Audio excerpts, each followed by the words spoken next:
स्वागत है आप सभी लोगों का उत्कर्ष के ऑनलाइन प्लेटफॉर्म पर। मैं अमित तोमर आप सभी लोगों का हार्दिक स्वागत करता हूं और ये यूपी उत्कर्ष यानी स्पेशल यूपी के स्टूडेंट्स को ध्यान में रखते हुए यूट्यूब चैनल पर उत्कर्ष के द्वारा क्लासेस आपको प्रोवाइड कराई जाएंगी। और आज के इस पहली क्लास में मैं आप लोगों का जो अभी यूपी पीसीएस का एग्ज़ाम हुआ है उसके करंट के क्वेश्चंस को लेकर डिस्कशन करूंगा, ठीक है ना। जैसा कि आपको पता है कि एग्ज़ाम हाल ही में हुआ है और इस एग्ज़ाम में लगभग में 25 से 28 क्वेश्चंस करंट अफेयर के पूछे गए हैं और जो पैटर्न रहा है वो बहुत अच्छा रहा है एग्ज़ाम का।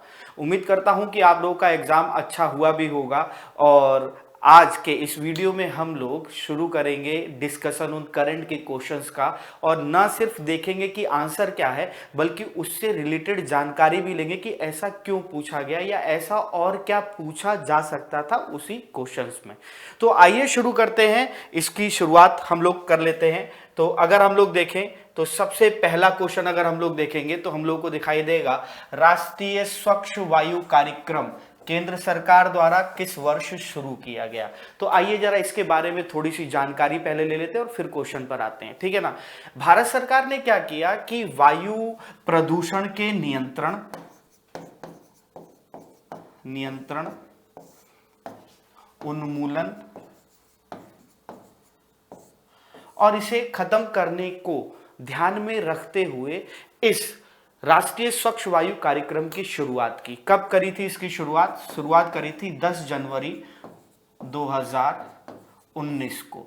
और 10 जनवरी 2019 को इसकी शुरुआत जो की वो पर्यावरण मंत्री जो हैं हमारे डॉक्टर हर्षवर्धन सिंह, उन्होंने इसकी शुरुआत की थी, हर्षवर्धन सिंह ने। तो अब हमें यहां तक में आंसर तो दिख गया।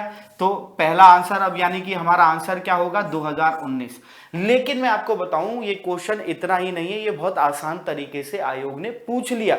अगर आयोग चाहता तो इसमें बहुत अच्छे तरीके से क्वेश्चन पूछ सकता था, या अगर यूपीएससी अगर बनाना चाहता इसी पर क्वेश्चन तो यूपीएससी बिल्कुल अलग फॉर्म में क्वेश्चन बनाता। तो यूपीएससी अगर बनाता या अगर मान लीजिए हमारा उत्तर प्रदेश लोक सेवा आयोग भी इस पे अगर अच्छे से प्रश्न बनाता तो देखिए क्या क्या चीजें इसमें शामिल करता। अगर हम लोग बात करें राष्ट्रीय स्वच्छ वायु कार्यक्रम को लेकर तो ये कार्यक्रम 5 वर्ष के लिए है और जब इसकी शुरुआत की गई तो 300 करोड़ रुपए का बजट इसके लिए तैयार किया गया। कितने करोड़ रुपए का? 300 करोड़ रुपए का बजट। जैसा कि मैंने बताया वायु प्रदूषण के नियंत्रण के लिए, उन्मूलन के लिए और कमी के लिए इस कार्यक्रम की शुरुआत की गई। इस कार्यक्रम को देश के 102 शहरों में, कितने शहरों में? 102 शहरों में इसे शुरू किया गया। अब बात आएगी सर वायु प्रदूषण की, अगर बात आती है तो सर किस प्रकार के प्रदूषण को कमी करना या नियंत्रण करना। इसके तहत PM 2.5 कण पढ़ा होगा आप लोगों ने और PM 10 आकार के कणों की रोकथाम करनी है और इसे 20 से 30% तक इसमें कमी करनी है। कितनी कमी करनी है? 20 से 30% तक की कमी। अब बात आएगी सर कब तक कमी करनी है 20 से 30% की।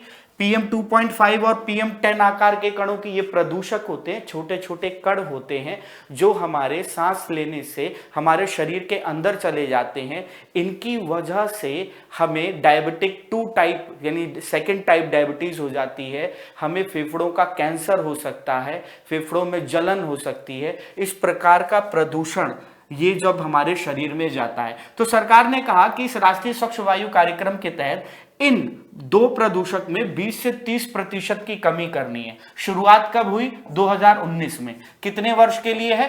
5 साल के लिए है। तो सीधी सी बात है कब तक करना होगा? 2024 तक। कब तक करना होगा? 2024 तक कमी लानी है 20 से 30% की PM 2.5 और PM 10। अब दिमाग में आएगा सर किस स्तर से 20 से 30% की कमी करनी है। तो 2017 के आंकड़ों से 2017 के आंकड़ों से यानी 2017 में जितना PM 2.5 और PM 10 कण का उत्सर्जन हो रहा था उससे 20 से 30% की कमी करनी है। अब बात आएगी सर आपने बताया कि 102 शहर इसके तहत जो है चुने गए हैं। तो सर ये 102 शहर कौन से चुने गए हैं, क्या किसी आंकड़ों पर बेस चुने गए हैं या ऐसे ही चुन लिए गए हैं? जी नहीं, हमारे यहाँ पर एक कार्यक्रम शुरू हुआ था, राष्ट्रीय वायु गुणवत्ता निगरानी कार्यक्रम। कौन सा कार्यक्रम? निगरानी कार्यक्रम। यह शुरू हुआ था और इसके तहत 2011 से लेकर 2015 तक के आंकड़ों को लेकर 102 शहरों को चुना गया है। कितने शहरों को? 102 शहरों को, ठीक है ना, जहां से PM 2.5 और 10 प्रकार के प्रदूषकों को 20 से 30% की क्या करनी है? कमी करनी है। तो अब देखिए, यहीं से अगर प्रश्न एक बढ़िया प्रश्न बनना चाहिए तो आयोग ऐसे भी बना सकता था कि राष्ट्रीय स्वच्छ वायु कार्यक्रम से संबंधित सही तथ्यों का चयन करिए, ठीक है ना, ऐसे करके प्रश्न बना लेता और तब आपसे कहता नंबर 1, इस कार्यक्रम की शुरुआत 2019 में हुई। नंबर 2, यह कार्यक्रम 5 वर्षों के लिए है। नंबर 3, इस कार्यक्रम के तहत 2017 के आंकड़ों से या 2017 को आधार वर्ष मानते हुए PM 2.5 और PM 10 आकार के कणों को 20 से 30% तक की कमी लेकर आनी है। चौथा यह बना देता कि इसके तहत 102 शहरों को राष्ट्रीय वायु गुणवत्ता निगरानी कार्यक्रम के 2011 से 2015 के आंकड़ों को लेकर चुना गया है। अब कहता ऑप्शन बताओ, पहला दूसरा तीसरा, दूसरा तीसरा चौथा, पहला तीसरा चौथा या सभी सही। अब आपको समझ में आ गया होगा कि अगर प्रश्न बनाया जाता तो इससे बहुत जबरदस्त प्रश्न बन सकता था, लेकिन क्या करा आयोग ने? थोड़ी नरमी बरती और कहा चलो ठीक है, खेल लो, क्या दिक्कत है, थोड़ा आसान भी तो पूछा जाना बहुत जरूरी है ना। तो आइए दूसरे क्वेश्चन की तरफ चलते हैं हम लोग। ये आपको समझ में आ गया होगा कि क्या है। दूसरे क्वेश्चन पर आते हैं। ये दूसरा क्वेश्चन है हमारा, भारत में अगस्त 2020 में निम्नलिखित स्थानों में कहां पर रेलवे संग्रहालय राष्ट्र को समर्पित किया गया? यह पूछा गया हम लोगों से। हमें पता है कि रेल मंत्री जो हैं उस समय रेल मंत्री पीयूष गोयल साहब और जोशी साहब, ठीक है ना, खनन मंत्री जो है जोशी साहब, इन दोनों ने मिलकर इस कार्यक्रम की या इस संग्रहालय की जो है उद्घाटन किया था। कहां किया था? कर्नाटक में। कर्नाटक में कहां? हुबली में। कहां पर किया था? हुबली में, कर्नाटक के हुबली में। यह बता दूं मैं आप लोगों को कि ये रेल संग्रहालय कर्नाटक का दूसरा संग्रहालय है जिसका उद्घाटन हुआ है अभी अगस्त 2020 में। इससे पहले एक और कर्नाटक में रेल संग्रहालय पहले ही स्थापित किया जा चुका है। अब दिमाग में आएगा तुरंत कहां पर है, तो पहला जो है वो मैसूर में किया गया था, ये सेकंड नंबर का है और ये फर्स्ट नंबर का है। तो इसने तो अभी की बात करी है, हाल ही की, तो आंसर क्या होगा इसका? हुबली होगा। आई होप क्लियर हो गया होगा, आपको कोई दिक्कत नहीं होगी। आइए, जो इंपॉर्टेंट होगा जहां डिस्कशन करना मैं उसमें डिस्कशन करूंगा, नहीं तो सीधे आंसर बता के आपको आगे ले जाऊंगा। लेकिन ये जो क्लास जो आप लोगों की आ रही है इसको बहुत ध्यान से देखिएगा, बहुत ध्यान से समझिएगा। क्यों? क्योंकि ये डिस्कशन ही आपको ये बताएगा कि किस प्रकार से यूपीपीसीएस में आयोग के द्वारा क्वेश्चन पूछे जाते हैं और उसी तरीके का माइंड सेट करके चलिएगा। और ना सिर्फ यूपीपीसीएस बल्कि यूपी ट्रिपल एससी और एग्जाम में भी करंट अफेयर के बहुत अलग अलग तरीके से प्रश्न पूछे जाते हैं। तो आपको दिमाग में बस इतना ही रखना है कि क्यों पूछा, क्या पूछा, और अभी तो प्रीवियस ईयर पेपर पे क्वेश्चन डिस्कशन कर रहे हैं हम लोग, ठीक है ना। तो आइए नेक्स्ट टॉपिक पर आते हैं हम लोग। नेक्स्ट कौन सा क्वेश्चन पूछा गया हम लोगों से? क्वेश्चन पूछा गया जुलाई 2020 में निम्नलिखित में से कौन सा मंगल मिशन प्रक्षेपण करने वाला पहला अरब राष्ट्र हुआ? कौन सा पहला अरब राष्ट्र? तो अरबियन कंट्री में से कौन सी ऐसी कंट्री है जिसने हाल ही में मंगल मिशन की शुरुआत की है? कौन से मिशन की शुरुआत की है? मंगल मिशन की। और आप लोगों को पता होगा ही, अभी 13 अक्टूबर को क्या हुआ? 13 अक्टूबर को क्या हुआ है? इसी 13 अक्टूबर को, इसी 13 अक्टूबर, इसलिए प्रश्न नहीं पूछा, ये मैं बता रहा हूं सिर्फ, ठीक है। अभी इसी 13 अक्टूबर को मंगल पृथ्वी के सबसे करीब से गया है, ठीक है ना। मंगल ग्रह पृथ्वी के सबसे पास से गुजरा है अभी इसी 13 अक्टूबर को, ठीक है ना, सबसे पास से। गुजरा, ठीक है ना। अब ये घटना दोबारा कब होगी, ये 2035 में होगी, जब मंगल ग्रह पृथ्वी के सबसे करीब से होकर गुजरेगा, ठीक है ना। खैर कोई नहीं, हम लोग अपने क्वेश्चन पर आते हैं। तो किस अरब कंट्री ने अपने यहां पर मिशन मंगल की शुरुआत की और पहला अरब राष्ट्र बना, ये बात यहां पर की गई है। तो मैं बताऊं आपको, जुलाई 2020 में संयुक्त अरब अमीरात, कौन, संयुक्त अरब अमीरात, ठीक है ना, इसने अपने यहां मंगल मिशन की शुरुआत की। इसके लिए इसने क्या किया, जिस उपग्रह को भेजा, ठीक है ना, उपग्रह को जो भेजा, या कहा जाए कि मिशन का नाम या उपग्रह का नाम अगर हम लोग बात करें तो इंग्लिश में बात करेंगे तो इसको नाम दिया गया होप, लेकिन अगर अरबी लैंग्वेज में बात करूं तो अरबी लैंग्वेज में इसका नाम था अल अमल, और अल अमल का मतलब हिंदी में होता है उम्मीद। क्या होता है, उम्मीद, ठीक है ना। तो जो उपग्रह भेजा गया उसका नाम जो था वो ये था। अब बात आएगी सर इस उपग्रह को कहां से प्रक्षेपित किया गया, जो संयुक्त अरब अमीरात ने ये मंगल मिशन के लिए जो उपग्रह भेजा है इसे कहां से प्रक्षेपित किया गया, इसको प्रक्षेपित किया गया जापान से। कहां से किया गया, जापान से। जापान से कहां, तानेगाशिमा से, ठीक है ना, तानेगाशिमा से, ठीक है ना, जापान से इसे प्रक्षेपित किया गया है। कहां से किया गया है, जापान से। अब बात आएगा किस रॉकेट की मदद से किया गया है सर, H2A रॉकेट की मदद से किया गया। इसमें अमेरिका ने भी सहयोग दिया है संयुक्त अरब अमीरात को इस उपग्रह को लॉन्च करने में। अब आएगा सर ये मंगल ग्रह के ऑर्बिट में कब जाकर स्थापित होगा, तो ऐसा माना जा रहा है कि ये फरवरी 2021 में पहुंच जाएगा। कब, फरवरी 2021 में। और फरवरी 2021 बहुत महत्वपूर्ण है, किसके लिए, संयुक्त अरब अमीरात के लिए। अब आएगा दिमाग में सर क्यों महत्वपूर्ण है, इसलिए महत्वपूर्ण है क्योंकि 2021 में संयुक्त अरब अमीरात के गठन के 50 वर्ष पूरे हो रहे हैं। कितने वर्ष पूरे हो रहे हैं, के गठन के 50 वर्ष पूरे हो रहे हैं, और इसलिए ये और महत्वपूर्ण हो रहा है, ठीक है ना, इसलिए और महत्वपूर्ण, ठीक है ना।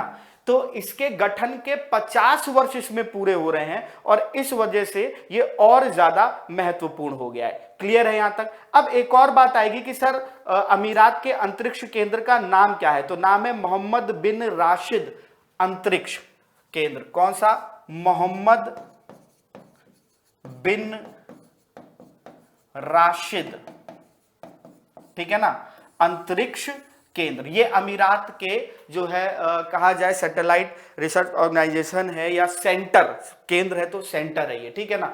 और लेकिन ये मैं बता दूं ये अमीरात के जो है अंतरिक्ष केंद्र का नाम है, लेकिन जो ये मंगल मिशन इन्होंने प्रक्षेपित किया ये अमीरात से नहीं किया है, ये जापान से इन्होंने प्रक्षेपित किया है। तो आंसर इसका क्या होगा, संयुक्त अरब अमीरात। और ऐसा करने वाला अमीरात, संयुक्त अरब अमीरात अरब कंट्रीज में पहला कंट्री बन गया है। क्लियर हो गया यहां तक। आइए आगे बढ़ते हैं, नेक्स्ट टॉपिक पर आते हैं, नेक्स्ट यानी कि क्वेश्चन पर आते हैं कि क्या पूछा गया है। नेक्स्ट क्वेश्चन है, भारत के निम्नलिखित पड़ोसी देशों में से किसने जुलाई 2020 में सोशल मीडिया के लिए मुफ्त इंटरनेट सेवा पर, किसके लिए, मुफ्त इंटरनेट सेवा पर प्रतिबंध लगा दिया। तो प्रश्न तो कोई बहुत ज्यादा टफ नहीं है, लेकिन क्वेश्चन पूछा भी बड़ा अलग तरीके से ये गया है कि जो है क्या कहते हैं, मुझे नहीं लगता इतना इंपॉर्टेंट था, लेकिन पूछ लिया तो पूछ लिया। मैं बता दूं आपको, बांग्लादेश ने ऐसा किया है। किसने किया है, बांग्लादेश ने। अब बांग्लादेश ने ऐसा क्यों किया, क्योंकि बांग्लादेश का कहना यह है, जो वहां की अथॉरिटी है उस अथॉरिटी का कहना यह है कि इससे क्या हो रहा है, जो दूर संचार की कंपनियां हैं, यानी कि कहा जाए जो अदर कंट्रीज है के बीच में अस्वस्थ होड़ शुरू हो गई है, अस्वस्थ होड़ शुरू हो गई है, ठीक है ना। और कुछ कहा जाए कि गलत गतिविधियां भी हो रही हैं। उस वजह से बांग्लादेश ने कहा है कि हम जो है क्या कर रहे हैं, अपने यहाँ की जो कंपनियां हैं, टेलीकॉम कंपनीज हैं, उनसे कहा है कि सोशल मीडिया के प्रयोग के लिए जो मुफ्त आप सर्विस दे रहे हो उसको हम बैन करते हैं। तो कौन सा देश हो गया? बांग्लादेश हो गया। ठीक है ना। आइए चलिए नेक्स्ट क्वेश्चन की तरफ अब हम लोग बढ़ते हैं। नेक्स्ट क्वेश्चन है आइडिया समिट 2020। इसके संबंध में कह रहा है कि निम्नलिखित कथन में से कौन सा जो है सही है, ये हम लोगों से पूछा है। तो पहले तो ये समझ लेते हैं इंडिया आइडिया समिट है क्या चीज। भारत और अमेरिका इन दोनों देशों के आपसी सहयोग से, ठीक है ना, दोनों देशों के बीच में आर्थिक गतिविधियां और द्विपक्षीय संबंधों को प्रगाढ़ता से और मजबूती से बनाए रखने के लिए 1975 में 1975 में एक काउंसिल, एक परिषद की शुरुआत की गई। किसकी शुरुआत की गई? परिषद की। ठीक है ना। और उस परिषद, कौन सा परिषद? अमेरिका भारत व्यापार परिषद, USIB, United State and India Business Council. ठीक है ना। इसकी स्थापना की गई थी। किस लिए? आर्थिक गतिविधियां दोनों देशों के बीच में मजबूत रहें, आपसी संबंध जो है वो मजबूत रहे, इसके लिए शुरू किया गया। ठीक है। अब इसके तहत ये जो एक परिषद, एक समिट का एक जो आयोजन किया गया था वो इस वर्ष जो है वो जुलाई 2020 में किया गया था। 21-22 जुलाई 2020 में, ठीक है ना, इसका आयोजन किया गया था। ठीक है। मेजबानी किसने की? तो मैंने बताया यूएसआईबीसी, इन दोनों ने मेजबानी की। और सबसे बड़ी बात यह है कि इसका जो आयोजन किया गया तो इसमें एक थीम थी, और उस थीम का क्या नाम था? उस थीम का नाम था बेहतर भविष्य का निर्माण। थीम का क्या नाम था? बेहतर भविष्य का निर्माण। बेहतर भविष्य का निर्माण, ये इसकी थीम थी। तो अब ये तो क्लियर हो गया, 21-22 जुलाई को हुआ था, तो पहला वाला ऑप्शन तो सही। इसमें थीम क्या दी है? भारत का सशक्तिकरण। नहीं, ये नहीं था, बल्कि थीम क्या था? बेहतर भविष्य का निर्माण। तो इसलिए इसका आंसर क्या होगा? केवल एक, ओनली फर्स्ट। आई होप क्लियर हो गया होगा, आपको कोई दिक्कत नहीं है यहां तक। अगर यहां पर यह पूछा भी जाता कि हाल ही में हुआ, इसकी शुरुआत कब से हुई, या इसका जो है इसका सम्मेलन का आयोजन क्यों किया जाता है, तो हम कह सकते हैं कि भारत और अमेरिका के आर्थिक गतिविधियों और द्विपक्षीय संबंधों को मजबूत करने के लिए जो है इसका आयोजन किया जाता है। और 1975 में इसका गठन किया गया था। कब किया गया था? 1975 में। आई होप क्लियर हो गया होगा, किसी को कोई दिक्कत नहीं होगी। ठीक है ना। तो ऐसे करके देखिए क्वेश्चन पूछे जा सकते हैं, या फिर ऐसे भी करके क्वेश्चन पूछे जा सकते हैं कि हाल ही, इसी क्वेश्चन को अगर मुझे कथन और कारण के रूप में बनाना होता तो मैं बनाता ऐसे करके कथन, हाल ही में इंडिया आइडिया समिट 2020 का आयोजन हुआ। कारण मैं लिखता भारत और अमेरिका के बीच में आर्थिक गतिविधि और द्विपक्षीय संबंधों को मजबूती प्रदान करने के लिए इसका आयोजन किया जाता है। अब ऑप्शन देता मैं क्या? कथन सही, निष्कर्ष गलत। कथन सही, निष्कर्ष सही, कथन सही, कारण सही, और कारण कथन की व्याख्या करता है। ऐसे करके मैं प्रश्न बना देता। देखिए, तो देखिए कारण कथन की व्याख्या कर रहा है या नहीं। कारण में मैंने क्या बताया? मैंने ये बताया कि भारत और अमेरिका के आर्थिक गतिविधि और द्विपक्षीय संबंधों को मजबूत करने के लिए इसका आयोजन किया जाता है। तो ये बात तो बिल्कुल सही है, इसीलिए ही किया जाता है इसका आयोजन। तो कारण भी सही है, कथन भी सही है, और कारण जो है वो बता रहा है कथन के बारे में कि हाँ ऐसा इसमें किया जाता है। तो मैं ऐसे करके कथन कारण से क्वेश्चन बना सकता हूं। स्टेटमेंट कंक्लूजन, स्टेटमेंट रीजन, इस तरीके से प्रश्न बनाए जा सकते हैं। वो मैं आपको सब बताता जाऊंगा कि कैसे कैसे करके प्रश्न आपसे पूछे जा सकते। प्रश्न हम जो पढ़ रहे हैं हम खुद भी बना सकते हैं। ठीक है ना। ऐसा पूछ ले तो, ऐसे करके पूछ ले तो, खुद को कंफ्यूजन में डालने के लिए नहीं, बल्कि अपने टॉपिक को और मजबूत करने के लिए। आइए नेक्स्ट क्वेश्चन पर आते हैं हम लोग। नेक्स्ट क्वेश्चन को देखें। नेक्स्ट क्वेश्चन कौन सा है? नेक्स्ट क्वेश्चन है हम लोगों का, उत्तर प्रदेश मंत्रिमंडल ने 29 जुलाई 2020 को निम्नलिखित नगरों में से किसमें राष्ट्रीय विधि विश्वविद्यालय की स्थापना का अनुमोदन किया है? उत्तर प्रदेश में राष्ट्रीय विधि विश्वविद्यालय की स्थापना जो है वो प्रयागराज में की जा रही है। मंत्रिमंडल ने, उत्तर प्रदेश के मंत्रिमंडल ने ये निर्णय लिया है, और ये भी साथ ही साथ तय किया है कि इस राष्ट्रीय विधि विश्वविद्यालय के जो कुलाधिपति होंगे, जो काउंसिल, जो कहा जाए कि चांसलर जो होंगे, वो कौन होंगे? वो होंगे उच्च न्यायालय के मुख्य न्यायाधीश। कौन होंगे? उच्च न्यायालय के मुख्य न्यायाधीश, chief justice of high court, ठीक है ना। आई होप क्लियर हो गया होगा। तो अब अगर यहीं पर क्वेश्चन ये आ जाता, अगर मान लीजिए कि हाल ही में उत्तर प्रदेश मंत्रिमंडल ने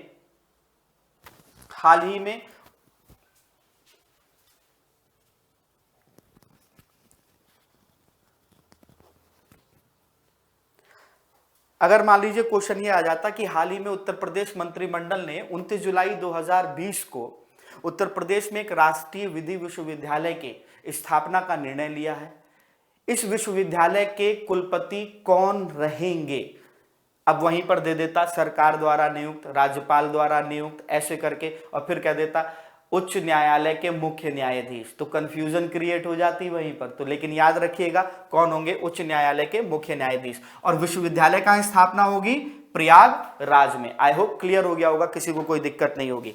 नेक्स्ट आगे बढ़ते हैं, नेक्स्ट क्वेश्चन देखते हैं। भारत के युवा कार्यक्रम और खेल मंत्री ने 25 जुलाई 2020 को घोषणा की कि 2021 में चौथा खेलो इंडिया यूथ गेम्स की मेजबानी की जाएगी। किसके द्वारा मेजबानी की जाएगी, तो आइए पहले तो मैं आपको यह बता दूं कि खेलो इंडिया यूथ गेम है क्या।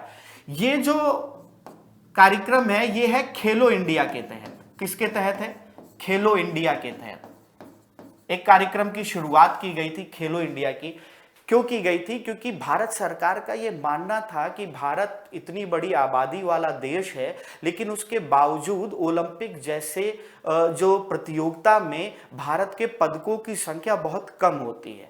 तब बाद में जब सर्वे कराया तो ये पता चला कि खिलाड़ियों को जो आवश्यक चीजें हैं वो नहीं मिल पाती, उनकी आर्थिक स्थितियां मजबूत नहीं है, जिससे वो अपने आप को मजबूती से पेश नहीं कर पाते। और साथ ही साथ भविष्य के खिलाड़ियों को कैसे भारत सरकार निकाल के लेकर आए, इसको लेकर खेलो इंडिया कार्यक्रम शुरू हुआ था। और इस खेलो इंडिया कार्यक्रम के तहत ही ये तय भी किया गया था कि जो अच्छे खिलाड़ी होंगे, ट्रायल के बाद, चेक करने के बाद जो सरकार ने प्रोफार्मा बनाया होगा उसके तहत उनको आर्थिक रूप से सहायता प्रदान करने के लिए इस खेलो इंडिया के तहत, ठीक है ना, इस खेलो इंडिया का पार्ट है ये यूथ गेम, मैं खेलो इंडिया की बात कर रहा हूं। इसके तहत सरकार ने क्या तय किया था कि ऐसे प्रतिभावान खिलाड़ियों को 8 साल तक 5 लाख रुपए प्रति वर्ष के हिसाब से सरकार देगी, ताकि उनकी आर्थिक स्थितियों को मजबूत बनाया जा सके और मजबूती से वो अपना प्रदर्शन कर सके खेल का और देश को पदक दिला सके। आई होप क्लियर हो गया होगा ये तो। अब लेकिन यहां बात हो रही है खेलो इंडिया यूथ गेम की, ठीक है ना। खेलो इंडिया यूथ गेम की शुरुआत जो हुई थी वो वर्ष 2018 में हुई थी। किसमें हुई थी, वर्ष 2018 में। इसका आयोजन हर वर्ष जनवरी के महीने में होता है। कब होता है, जनवरी के महीने में। अब क्या हुआ कि जब इस बार होना था, अभी तो कोविड वाली महामारी पूरी फैली हुई है, तो ये हुआ कि इस बार कोविड की वजह से इसका आयोजन अभी नहीं होगा। तो फिर ये हुआ कि कब होगा इसका आयोजन, तो ये कहा गया इसका आयोजन 2021 में जो होगा वो टोक्यो में इस बार क्या होने वाला है, आपको पता होगा, टोक्यो में ओलंपिक है, ठीक है ना। तो ये कहा गया कि ओलंपिक के, टोक्यो में आयोजित होने वाले ओलंपिक के बाद इस खेलो इंडिया यूथ गेम्स का आयोजन किया जाएगा, जनवरी में ना होकर कोविड की वजह से। तो अब ये हुआ कि कहां किया जाएगा, तो किया जाएगा हरियाणा के पंचकुला में। कहां किया जाएगा, हरियाणा के पंचकुला में, पंचकुला।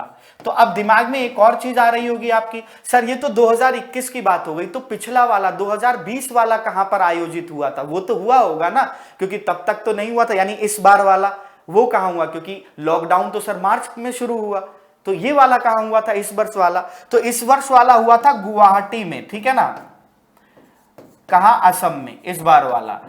और इस बार हरियाणा को यह मेजबानी दी गई है कि 2021 वाला जो आयोजन होगा खेलो इंडिया यूथ गेम का, वो हरियाणा के पंचकुला में होगा। इसका सही आंसर ये है। हरियाणा को क्यों दिया गया है, कारण भी है। जब 2018 में पहली बार खेलो इंडिया यूथ गेम की शुरुआत की गई थी, तो इस 2018 में सबसे अधिक पदक राज्यों, अलग अलग राज्य शामिल होते हैं इसमें, ठीक है ना, सबसे अधिक पदक जीतने वाला राज्य हरियाणा था। 2019 और 20 में सेकंड नंबर पे सबसे अधिक पदक जीतने वाला यही था। तो इस बार उठाकर इसी को दे दिया कि लो तुम ही करो आयोजन इसका। आई होप क्लियर हो गया होगा, सारी चीजें आसपास की सारी चीजें मैंने बता दी। तो इसका सही आंसर क्या है? हरियाणा। आगे बढ़ते हैं, नेक्स्ट क्वेश्चन पर आते हैं। नेक्स्ट क्वेश्चन देखते हैं हम लोग। निम्नलिखित में से कौन सा भारतीय फुटबॉल क्लब न्यूयॉर्क के टाइम स्क्वायर स्थित नेस्डॉक के बिलबोर्ड पर 29 जुलाई 2020 को जगह प्राप्त करने वाला अकेला फुटबॉल क्लब बना भारत का? ठीक है ना।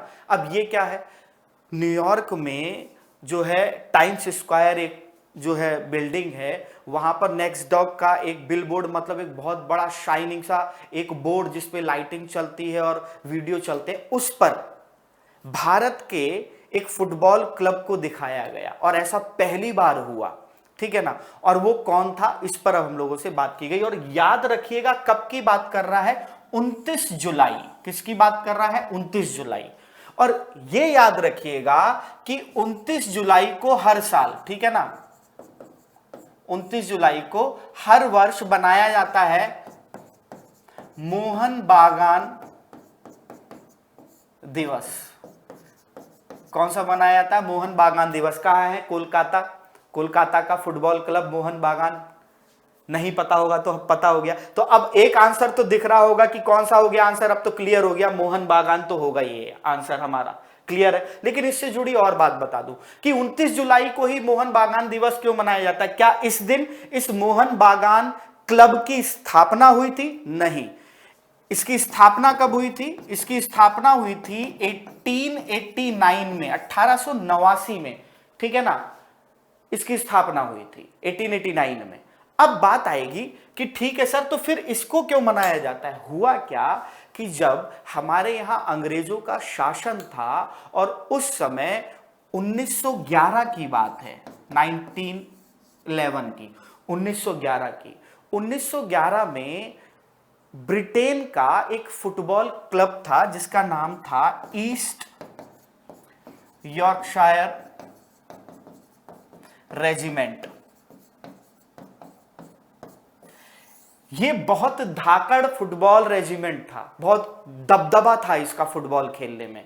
लेकिन 1911 में भारत के मोहन बागान क्लब ने इसको हरा दिया था। और कब हराया था? 29 जुलाई 1911 को। कब हराया था? 29 जुलाई 1911 को। और 29 जुलाई 1911 को ब्रिटिश ईस्ट यॉर्कशायर रेजिमेंट को हराकर इसका दबदबाया खत्म कर दिया था। और तभी से इस 29 जुलाई को ध्यान में, याद में रखा जाता है। ठीक है ना। तो आई होप क्लियर हो गया होगा, किसी को यहां तक कोई भी दिक्कत नहीं होगी। इससे रिलेटेड मैंने चीज आपको बता दी। अब चाहते तो इससे क्वेश्चन और अच्छे बन सकते थे, देख लीजिए डाटा के हिसाब से अगर हम लोग देखें। ठीक है ना। आइए आगे देखते हैं। आयोग ने फिर भी आसान तरीके से चीजों को पूछा। चलिए नेक्स्ट क्वेश्चन पर आते हैं। भारत की पहली किसान रेल निम्नलिखित किन दो स्टेशनों के बीच 8 अगस्त 2020 को अपनी यात्रा प्रारंभ की?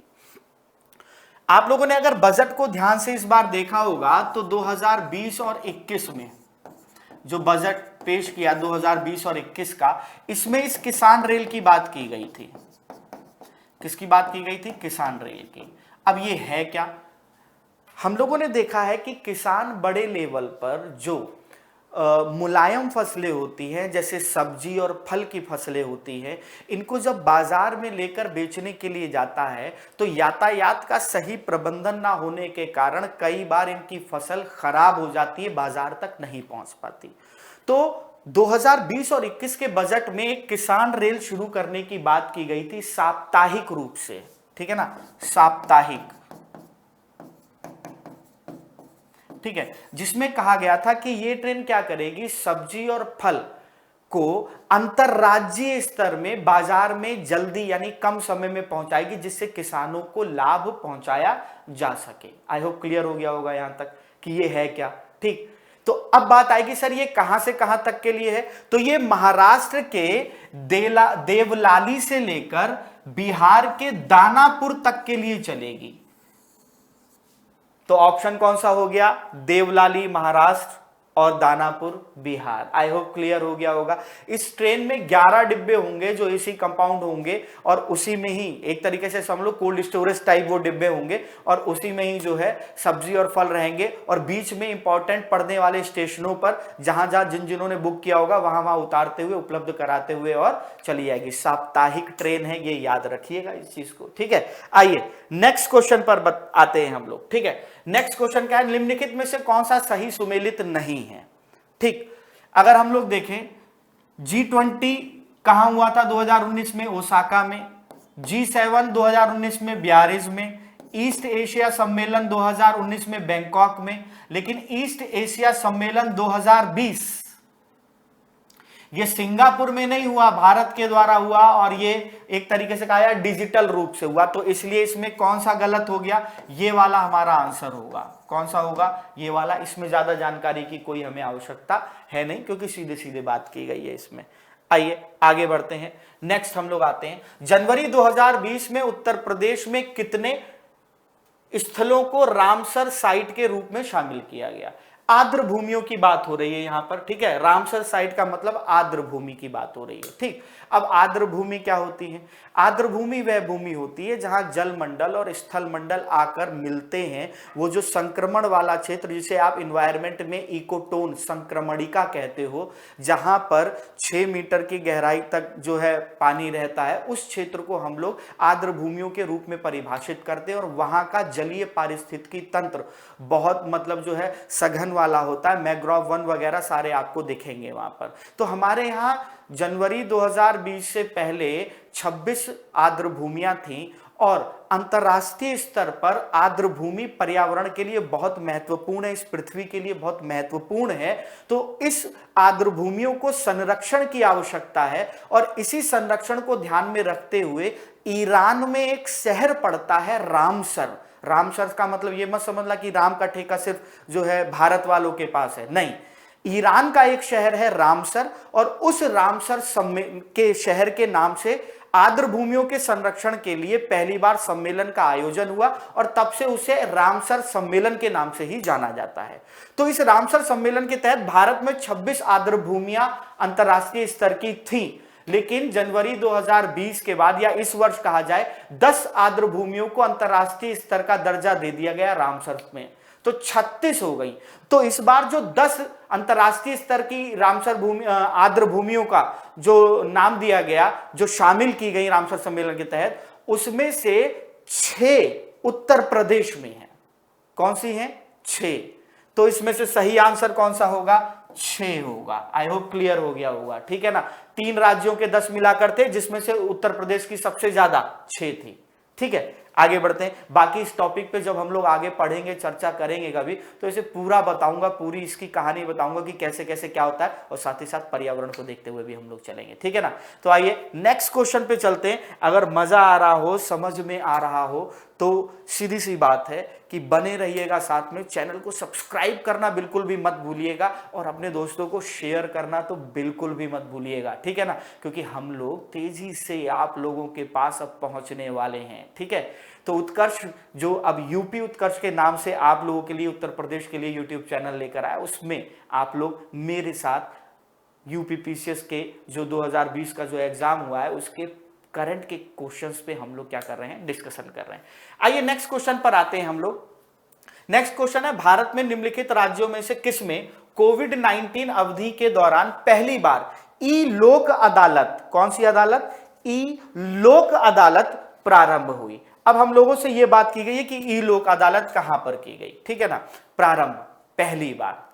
तो मैं आपको बताऊं ई लोक अदालत पहले क्या होती है, इसको आप समझ लीजिए कि लोक अदालत क्या होती है। ई का मतलब तो इंटरनेट के माध्यम से हो गई, तो लोक अदालत क्या है, ये एक ऐसा मंच होता है जहां पर जो विवाद आता है और उस विवाद के जो 2 पक्ष होते हैं या जो भी पक्षकार होते हैं उनके बीच में आपसी समझौते के माध्यम से उस विवाद का निपटारा किया जाता है।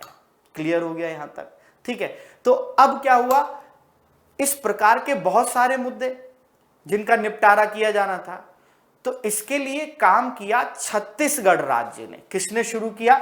छत्तीसगढ़ राज्य ने। छत्तीसगढ़ राज्य के उच्च न्यायालय के यानी हाई कोर्ट के chief justice PR Ramchandra Menon, इन्होंने इसका उद्घाटन किया, ठीक है ना, ई अदालत का। और पहला ऐसा राज्य बन गया ई अदालत को शुरू करने वाला कौन? छत्तीसगढ़ बन गया। आई होप क्लियर हो गया होगा। अब लोक अदालत क्या होती है ये तो हमें समझ में आ गया, लेकिन अब आपके दिमाग में आ रहा होगा कि सर ये लोक अदालत का जो आयोजन है वो कौन करता है? इस लोक अदालत का आयोजन जो करता है वो राष्ट्रीय विधिक सेवा प्राधिकरण, ठीक है ना, राष्ट्रीय विधिक सेवा प्राधिकरण।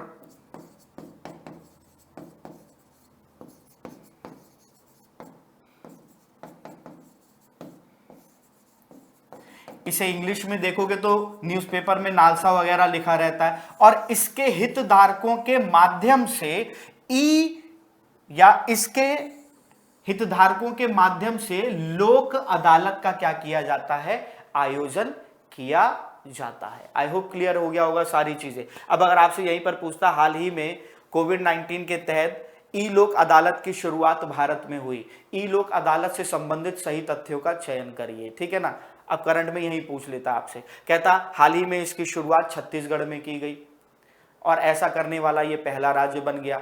दूसरा ऑप्शन कहता इसका उद्घाटन छत्तीसगढ़ हाई कोर्ट के chief justice PR Ramchandra Menon द्वारा किया गया। तीसरा कहा जाता कि लोक अदालत का आयोजन नालसा के द्वारा किया जाता है। चौथा ऑप्शन दे देता कि लोक अदालत के माध्यम से विवादित पक्षों के बीच में आपसी समझौते से मुद्दे को या मामले को निपटाया जाता है। और फिर कहता सही आंसर या सही जो है प्रश्नों को, सही उत्तर को चुनिए। पहले में दे देता पहला दूसरा तीसरा, दूसरे में देता दूसरा तीसरा चौथा, तीसरे में देता पहला तीसरा चौथा और चौथे में देता सभी सही। तो आप आंसर बताइएगा आपकी कौन सा सही है, ठीक है ना, मैंने तो आपको बता दिया। आइए आगे बढ़ते, नेक्स्ट टॉपिक पर आते हैं हम लोग। नेक्स्ट टॉपिक क्या है हमारा? ग्लोबल वैक्सीन सम्मेलन। कौन सा सम्मेलन? ग्लोबल वैक्सीन सम्मेलन। अब ये है क्या ग्लोबल वैक्सीन सम्मेलन? पहले इसको हम लोग समझ लेते हैं। अंतरराष्ट्रीय वैक्सीन गठबंधन, अंतरराष्ट्रीय वैक्सीन गठबंधन, और साथ ही साथ में गावी, GAVI, जिसे कहा जाता है Global Alliance for Vaccination and Immunization, और इसका शॉर्ट फॉर्म है गावी, GAVI, ठीक है ना। तो अंतरराष्ट्रीय वैक्सीन गठबंधन और Global Alliance for Vaccination and Immunization, इन दोनों को या इन दोनों संस्थाओं को भारत सरकार के माध्यम से या कहा जाए प्रधानमंत्री ने इन दोनों को $15 मिलियन देने की बात की है। कितने मिलियन डॉलर? $15 मिलियन देने की बात की है। ये जो ग्लोबल वैक्सीन सम्मेलन है इसका आयोजन ब्रिटेन में हुआ। कहां पर हुआ? ब्रिटेन में, ठीक है। और इसका आयोजन डिजिटल रूप से हुआ, आभासी रूप से हुआ, ठीक है। तो इस क्वेश्चन का आंसर तो आपको मिल जाएगा ब्रिटेन। ब्रिटेन किस में आएगा? यूके, यूनाइटेड किंगडम में। ये हो गया आंसर। लेकिन अभी इस पर हम लोग बात करते हैं, वैक्सीनेशन है क्या? जब टीकाकरण होता क्या? वैक्सीनेशन देश में या विदेश में या राष्ट्रीय या अंतरराष्ट्रीय स्तर पर जब कोई बीमारी फैलती है और उसका कोई टीकाकरण से निजात होता है तो ऐसे टीकाकरण कार्यक्रम चलाए जाते हैं। ये टीकाकरण कार्यक्रम जो है ये युवाओं के लिए भी हो सकते हैं, बच्चों के लिए भी हो सकते हैं, महिलाओं के लिए भी हो सकते हैं। 1990 के दशक में जो विकासशील देश थे उनकी आर्थिक स्थिति मजबूत नहीं थी और उस समय जो वैक्सीनेशन की, टीकाकरण की जो किट होती थी उसका जो पैसा था, उसका जो मूल्य था बहुत महंगा था। इस वजह से लगभग 30 मिलियन बच्चे टीकाकरण से जो है दूर हो गए। अब जब 30 मिलियन बच्चे टीकाकरण से दूर हो गए, तब अंतरराष्ट्रीय स्तर पे कुछ संगठनों ने, कुछ संस्थानों ने ये सोचा कि भाई ये गलत हो रहा है। अब सोचिए, WHO के द्वारा 11 टीकाकरण की एक किट है जिसका अमेरिका में मूल्य अगर हम वैसे निकालें तो $1100 के आसपास है, लेकिन वही ही टीकाकरण 11 बीमारियों के टीकाकरण की किट जब हम गावी और अंतरराष्ट्रीय वैक्सीन गठबंधन के माध्यम से विकासशील देशों को पहुंचा रहे हैं तो $48 में ही पहुंच जा रही है। डिफरेंस देखिए, ठीक है ना। लेकिन अभी इतना नहीं, हमें तो पहले वहां आना है। फिर क्या हुआ सर, 1990 के दशक के बाद तो धीरे धीरे विकासशील देशों के लिए काम करने और वहां के बच्चों को, बीमारियों को जो है, बच्चों के लिए बीमारियों को दूर करने के लिए टीकाकरण की सुविधाएं और कम पैसे में वैक्सीन पहुंचाने के लिए प्रयास करने के लिए काम किया गया। लेकिन काम कोई सफल जो दिखा वो दिखा वर्ष 2000 में, ठीक है ना। क्या हुआ ऐसा वर्ष 2000 में? वर्ष 2000 में ऐसा ये हुआ कि वर्ष 2000 में बिल और मिलिंडा गेट्स फाउंडेशन, आपको पता होगा बिल गेट्स का है, बिल व Melinda Gate Foundation, Bill Gates का नाम सुना ही होगा आप लोगों ने, इनका एक फाउंडेशन है ये, ठीक है ना। इनके फाउंडेशन और अन्य संस्थानों ने मिलकर एक संस्था की स्थापना की और उसी संस्था का नाम है गावी। गावी मतलब Global Alliance for Vaccination and Immunisation. I hope clear हो गया होगा अब यहां पर। अब गावी को, यानी इसी संस्था को भारत सरकार ने टीकाकरण के लिए वैश्विक स्तर पर, ये अलग अलग देशों में जो विकासशील देश है जहां आर्थिक स्थितियां उनकी सही नहीं है, तो इसी के लिए भारत सरकार ने $15 मिलियन देने की बात की गई है, ठीक है ना। आई होप क्लियर हो गया होगा कि इन दोनों संगठनों को मिला के, ताकि टीकाकरण की जो प्रक्रिया है उसको आगे बढ़ाया जा सके। यहां तक क्लियर होगा सबको, कोई दिक्कत नहीं होगा। आप देखिए यहां से अगर क्वेश्चन बनाया जाता तो कितने अच्छे अच्छे क्वेश्चन बन सकते थे, इतने अच्छे क्वेश्चन बन सकते थे कि थोड़ी देर के लिए आप परेशान हो जाते कि ये एक्चुअली में है क्या चीज, ठीक है ना। लेकिन आयोग ने सीधे सीधे पूछ लिया बस, और कुछ नहीं किया, बस थोड़ा सा कंफ्यूज कर दिया, ब्रिटेन कर दिया। अब यहां ब्रिटेन सीधे सीधे नहीं लिखा हुआ है, ठीक। आइए आगे बढ़ते, नेक्स्ट क्वेश्चन पर आते। नेक्स्ट क्वेश्चन क्या है? रक्षा मंत्रालय भारत सरकार द्वारा अगस्त 2020 में प्रारंभ किया गया सार्थक निम्नलिखित में से किससे संबंधित है? यह हमसे पूछा गया है। इंडियन कोस्ट गार्ड के लिए कुछ तटीय जहाज की व्यवस्था करने की बात की गई थी, और ये अपतटीय गश्ती जहाज होंगे, ठीक है ना, गश्ती जहाज। और ऐसे 5 जहाज बनाने की बात की गई थी। कितने? 5। और इनको बनाया जाना था मेक इन इंडिया प्रोग्राम के तहत। किसके तहत? मेक इन इंडिया प्रोग्राम के तहत बनाया जाना था। इनके माध्यम से क्या होगा? गश्त दी जाएगी। अगर मान लीजिए कहीं ऑयल स्पिलिंग, तेल रिसाव वगैरह हो जाता है, या कहीं पर जो है जल में या समुद्र में कोई चीज होती है, तो उसके लिए ये गश्त देंगे ये, ठीक है ना, ये जहाज है। अब सार्थक जो है इन्हीं 5 बेड़ों में से एक है, यानी इन 5 जहाजों में से एक है, और ये चौथे नंबर का, 4th नंबर का अपतटीय गश्ती जहाज है। तो अब तो क्लियर हो गया होगा आंसर क्या है। स्मार्ट बम नहीं है, रॉकेट प्रक्षेपण नहीं है, हल्का लड़ाकू विमान नहीं है, क्या है? अपतटीय गश्ती विमान। अब बात आएगी सर मेक इन इंडिया के तहत इसे बनाना जाना था, तो सार्थक को किसने बनाया, किस भारतीय कंपनी ने? तो इसको बनाया है गोवा शिपयार्ड लिमिटेड ने। किसने बनाया है? गोवा शिपयार्ड लिमिटेड ने। आई होप क्लियर हो गया होगा यहां तक, कोई दिक्कत नहीं होगी किसी। अगर इसी क्वेश्चन को थोड़ा घुमा के बनाते तो ऐसा करके बना सकते थे। इसी में ही रक्षा मंत्रालय भारत सरकार द्वारा अगस्त 2020 में प्रारंभ किया गया सार्थक से संबंधित निम्नलिखित तथ्यों में से कौन कौन से सही है, चयन करिए। वहीं पर हो जाता कि भारत सरकार के द्वारा 5 अपतटीय गश्ती जहाजों के निर्माण की बात की गई है, जिनमें से सार्थक चौथे नंबर का जहाज है। नंबर 2 कह देता कि यह गश्ती जहाजों का निर्माण मेक इन इंडिया प्रोग्राम के तहत किया जाएगा। तीसरा कह देता सार्थक का निर्माण गोवा शिपयार्ड लिमिटेड के द्वारा किया गया है। ऑप्शन देता पहला सही, पहला दूसरा सही, पहला तीसरा सही, या तीनों सही। आंसर क्या होगे कमेंट बॉक्स में आप खुद बता दीजिएगा मुझे, ये तो मैंने अपने पास से बनाया है। आगे बढ़ते नेक्स्ट क्वेश्चन पर आते हैं। नेक्स्ट क्वेश्चन क्या है हम लोगों का?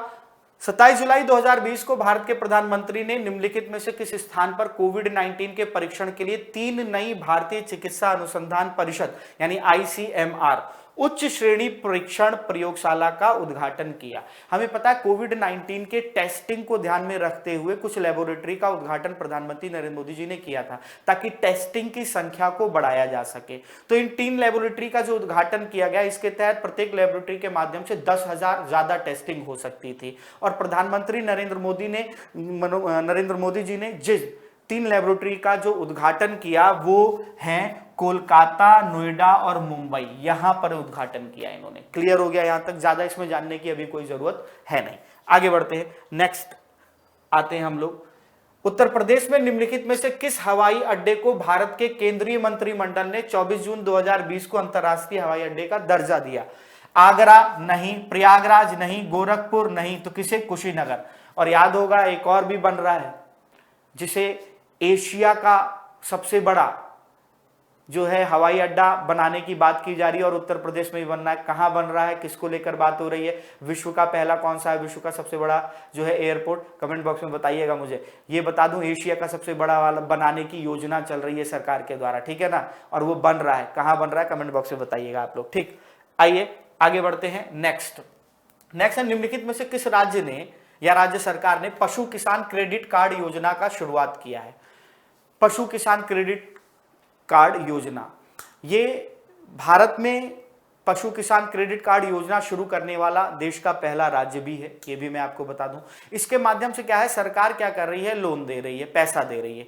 पैसे के माध्यम से आप गाय, भैंस, बकरी, 6 प्रकार के जानवर हैं, ठीक है ना, उनको खरीद सकते हो या उनके रखरखाव के लिए, वैसे तो खरीद के लिए ये पैसा दिया जा रहा है, ठीक है ना। इसका क्या है, दूध उत्पादन को बढ़ाना और कुछ नहीं, ठीक है। और आपको बता दूं पंजाब के बाद सबसे ज्यादा दूध उत्पादन हरियाणा में ही होता है।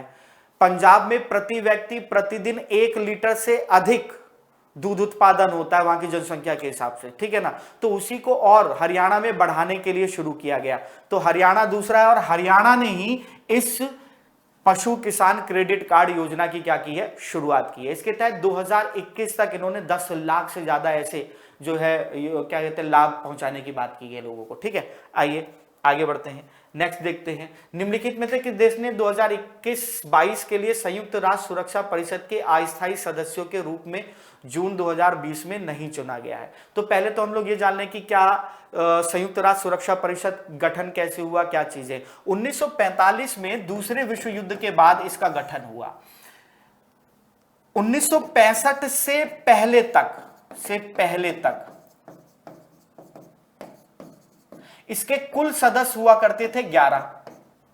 कुल सदस्य कितने हुआ करते थे?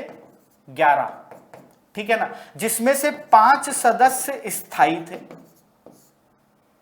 स्थायी कौन कौन से? अमेरिका हो गया, चाइना हो गया, ठीक है ना, फ्रांस हो गया, रशिया हो गया, ब्रिटेन हो गया, ये स्थायी सदस्य थे। बाकी सदस्यों को अस्थायी रूप में मान्यता दी जाती थी।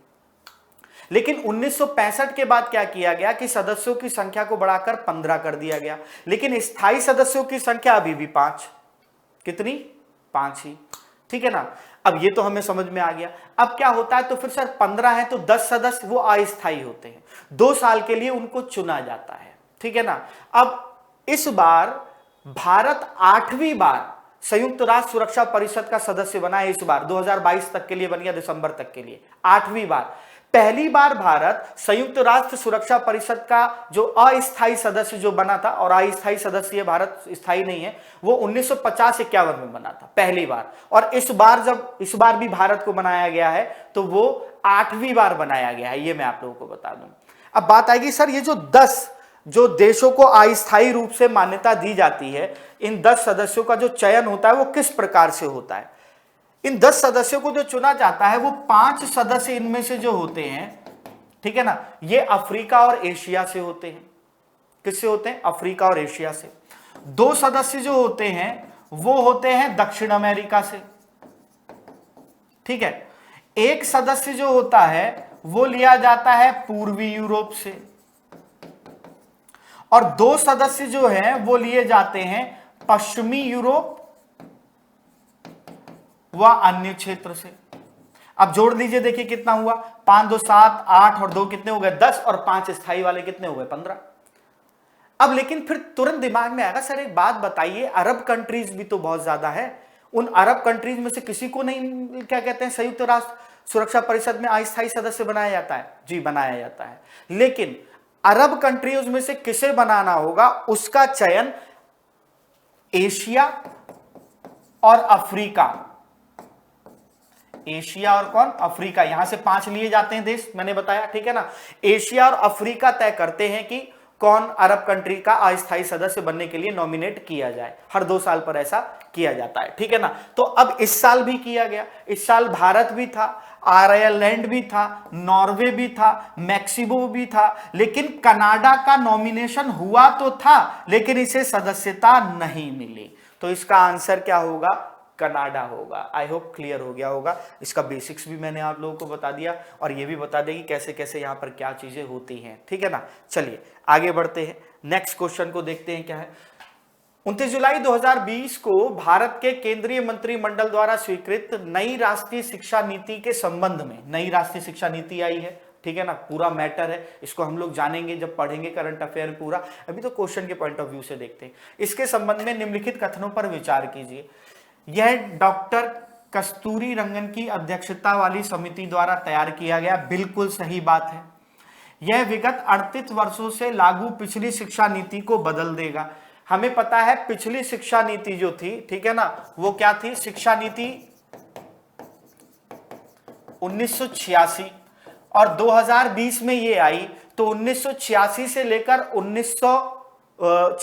लेकर 2020 तक टोटल कितने वर्ष हुए, 34 वर्ष हुए, लेकिन ये कितना कह रहा है, 38 वर्ष कह रहा है, तो इसका मतलब ये तो सीधे सीधे गलत हो गया। तो कौन सा इसका आंसर होगा, केवल पहला सही है। आई होप क्लियर हो गया होगा। हालांकि हम लोग इस पूरी राष्ट्रीय शिक्षा नीति को पढ़ेंगे, आराम से सारी चीज जानेंगे, अभी तो वर्तमान समय में जो जितनी चीज इंपॉर्टेंट है उतना मैं आपको बता रहा हूं, ठीक है, क्योंकि ये बहुत बड़ी टॉपिक है, इसे सारी चीजें यहां पर बताना पड़ेगा कि क्या क्या है। नेक्स्ट आते हैं, नेक्स्ट क्वेश्चन क्या कह रहा है हम लोगों से, निम्नलिखित में से किस राज्य या संघ राज्य क्षेत्र द्वारा 7 अगस्त 2020 को विद्युत चालित वाहन नीति की घोषणा की गई? तो मैं आपको बता दूं, दिल्ली के जो मुख्यमंत्री साहब हैं अरविंद केजरीवाल साहब, इन्होंने इसे जो है लागू किया। इसके तहत इनका यह लक्ष्य है कि राज्य में प्रदूषण को कम किया जाए, और इस प्रदूषण को कम करने और लोगों को इलेक्ट्रिक वाहन की तरफ रिझाने के लिए इन्होंने ये भी कहा कि जो 2 व्हीलर खरीदेंगे या ऑटो खरीदेंगे, electric 2 wheeler, electric auto, electric e rickshaw यानी जो होता है, अगर उनको खरीदते हैं तो 30,000 रुपए का सहायता करेगी राज्य सरकार, और यदि कोई व्यक्ति इलेक्ट्रिक कार खरीदता है तो उसे 1.5 लाख रुपए की सहायता, 1.5 लाख रुपए की मदद की जाएगी। इसको लेकर आए वाहन नीति को ये 5 वर्षों के लिए, कितने वर्षों के लिए, 5 वर्षों के लिए। तो अभी तो आंसर दिख रहा होगा दिल्ली, लेकिन और भी बता दूं मैं आपको, अरविंद केजरी साहब की जो सरकार है दिल्ली में, उनका ऐसा कहना है कि हमारा जो लक्ष्य है वो ये है कि 2024 तक दिल्ली में 25% इलेक्ट्रिक कार हो जाए।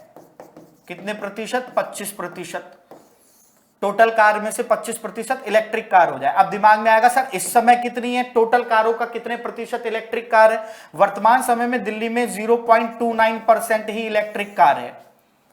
कितने प्रतिशत, 0.29% इलेक्ट्रिक कार, और ले जाना कितना है 5 वर्षों में, 2024 तक 25% तक लेकर जानी है कुल कारों की संख्या का। तो अब टारगेट तो बहुत ऊंचा रखा है, लेकिन अगर ये पार कर ले तो बहुत अच्छा होगा, क्योंकि दिल्ली हर बार सर्दियों के समय में जो है प्रदूषण का शिकार होती है, कोहरा फॉग हो जाता है वहां पर बुरे तरीके से, और पराली की वजह से ऐसा होता है, वायु प्रदूषण बहुत बड़े लेवल पर होने लगता है।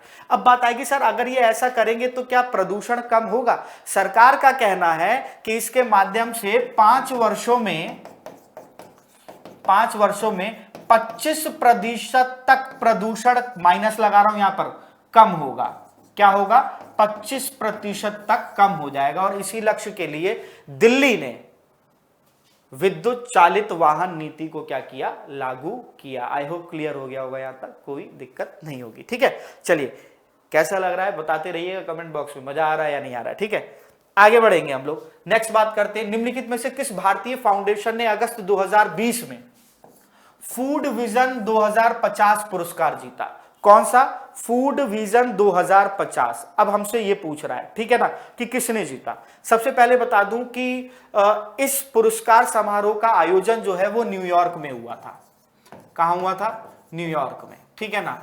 और इस पुरस्कार जो है समारोह का आयोजन है जो वो किया जाता है रॉकफेलर फाउंडेशन द्वारा।